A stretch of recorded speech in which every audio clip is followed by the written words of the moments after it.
हरे कृष्णा। राधे राधे। आप सभी का स्वागत है मेरे YouTube चैनल किस्से किरदारों के में। और आज की वीडियो कामिका एकादशी व्रत कथा पर आधारित है। तो आइए इस कथा को शुरू करते हैं।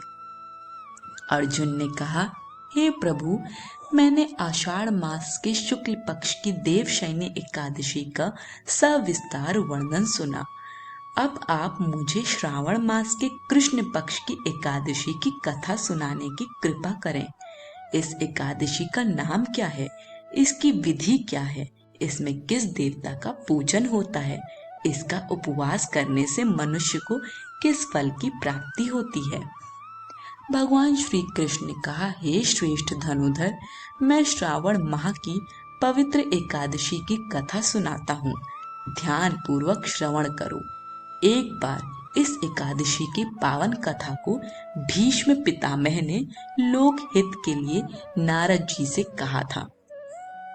एक समय नारद जी ने कहा, हे पितामह, आज मेरी श्रावण के कृष्ण पक्ष की एकादशी की कथा सुनने की इच्छा है। अतः आप इस एकादशी की व्रत कथा विधान सहित सुनाइए। नारद जी की इच्छा को सुन पितामह भीष्म ने कहा, हे नारद जी, आपने बहुत ही सुंदर प्रस्ताव किया है। अब आप बहुत ध्यान पूर्वक इसे श्रवण कीजिए। श्रावण माह के कृष्ण पक्ष की एकादशी का नाम कामिका है। इस एकादशी की कथा सुनने मात्र से ही वाजपेयी यज्ञ के फल की प्राप्ति होती है। कामिका एकादशी के उपवास में शंख चक्र गदाधारी भगवान विष्णु का पूजन होता है। जो मनुष्य इस एकादशी को धूप दीप नैवेद्य आदि से भगवान विष्णु की पूजा करते हैं, उन्हें गंगा स्नान के फल से भी उत्तम फल की प्राप्ति होती है।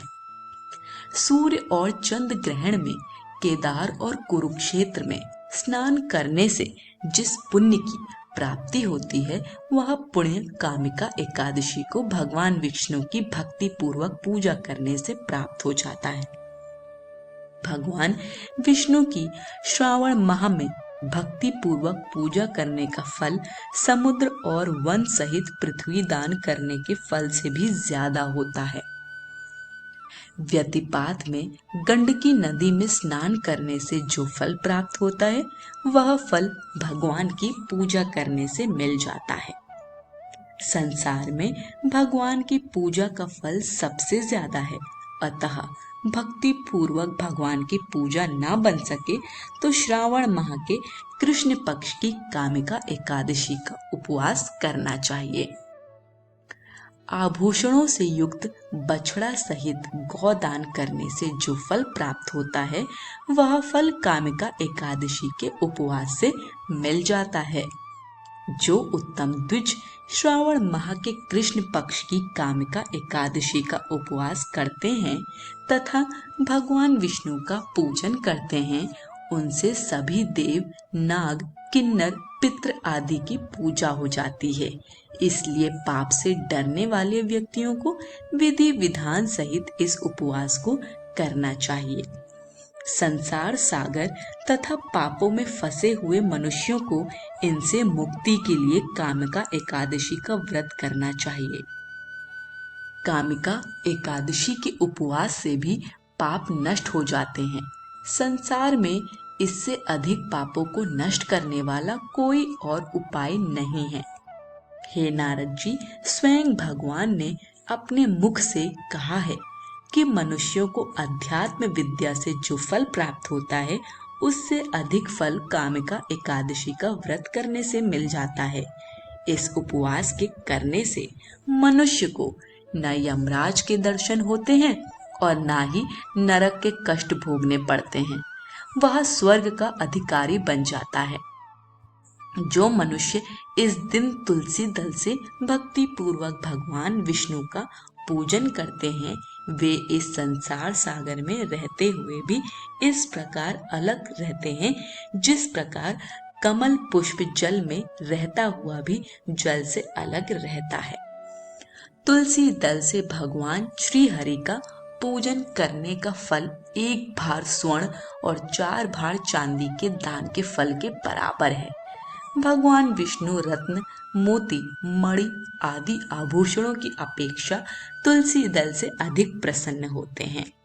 जो मनुष्य प्रभु का तुलसी दल से पूजन करते हैं, उनके सभी पाप नष्ट हो जाते हैं।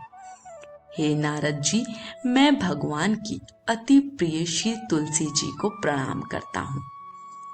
तुलसी जी के दर्शन मात्र से मनुष्य के सभी पाप नष्ट हो जाते हैं और शरीर के स्पर्श मात्र से मनुष्य पवित्र हो जाता है। तुलसी जी को जल से स्नान कराने से मनुष्य की सभी यम यातनाएं नष्ट हो जाती हैं।